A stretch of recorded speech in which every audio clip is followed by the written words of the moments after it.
Disclaimer, मेरी आप सबसे गुजारिश है, ये वीडियो सिर्फ एंटरटेनमेंट के लिए। मेरी वीडियो का मकसद सिर्फ सोसाइटी में गंदगी फैलाने वालों को साफ करना है, तो लिहाजा इस वीडियो को अपने दिल के फेफड़ों पे मत लेना। ज्यादा तबीयत खराब हो तो किसी अच्छे डॉक्टर के पास जाकर अपना इलाज करवा लेना। का हाल बा भाई लोग, आज हम बात करे वाला बानी आरती न्यूज वाला भैया के और मंगरू चाचा के, खेसारी लाल के बाप के।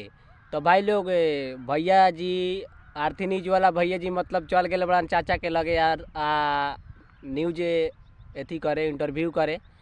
तो भाई लोग मतलब गाय हो के देखाओ तरन। और भाई लोग ये वीडियो सिर्फ मनोरंजन खातिर बा, ना दिल पर ना गाड़ पर ना लाड़ पर कहीं नहीं खेले, देखे के बा और हंस के भूल जाए के बा भाई लोग। तो बिना कोनो लाड़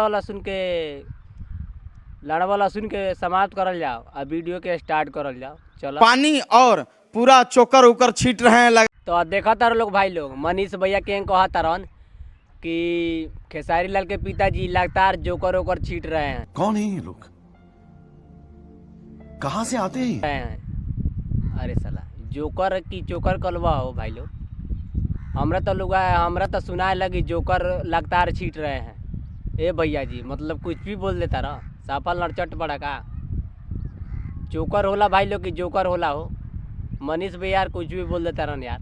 तो भाई लोग तनी कमेंट करा मनीष भैया का जबरदस्त तरीके से आवाज देखा तारा लोग भाई लोग। मनीष भैया के कहा तारन कि जबरदस्त तरीके से, आज ले सर हमरा पता ना चलल कि जबरदस्त तरीका कौन होला। तोनी के भाई लोग पता बा जबरदस्त तरीका कौन होला यार? कुछ भी यार मनीष भैया बकचोदी पेल देवलन हर वीडियो में, जबरदस्त तरीका।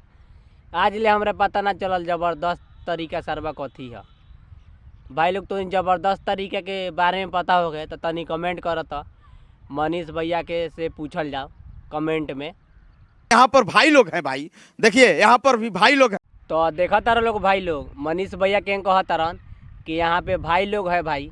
तो ये मनीष भैया हमरा तो लागत मर्दे वहाँ दुआरों पर कुत्ता बिलाई बा मर्दे, तनी गौर से देखा था कुत्ता बिलाई बा कि मर्दे कथी बा। हमरा तो लागत कुत्ता बिलाई बा। समझ रहे हो कहाँ गए हीरो? देखा तारा लोग भाई लोग, मनीष भैया के कहा तारन कि कहाँ गए हीरो। तो ये मनीष भैया साफल नरचट बड़ा का हो मर्दे, हेदा बा हीरो मर्दे, लौकत नहीं खे वीडियो बनावता है हीरो बैठ के। तो हमरा को बुलावा मर्दे, हीरो बानी हम। कुछ भी यार हीरो के मतलब ना चिन्ह तारा, आई एम हीरो। हीरो से कम बानी का भाई लोग कमेंट करता। तो हीरो हम बानी मनीष भैया, बुलावा हमके। अच्छा, हमको सिखा रिया है।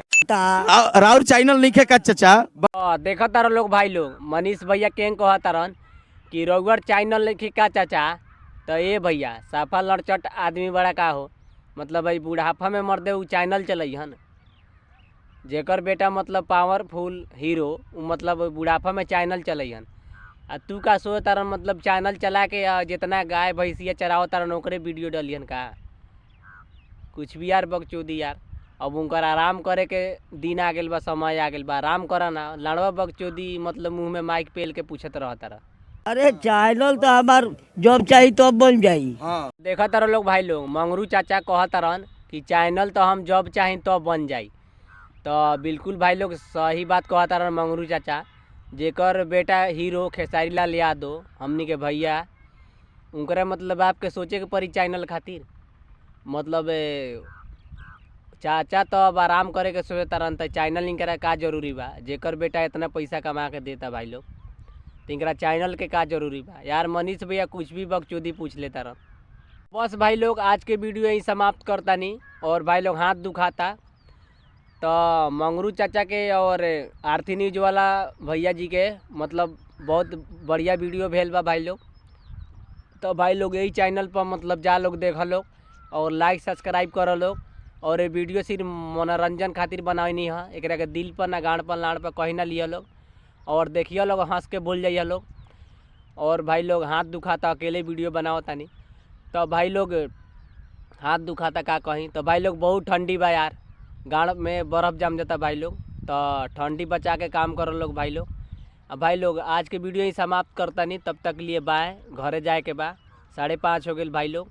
तो आज के वीडियो ही समाप्त करता नहीं, तब तक लिए बाय।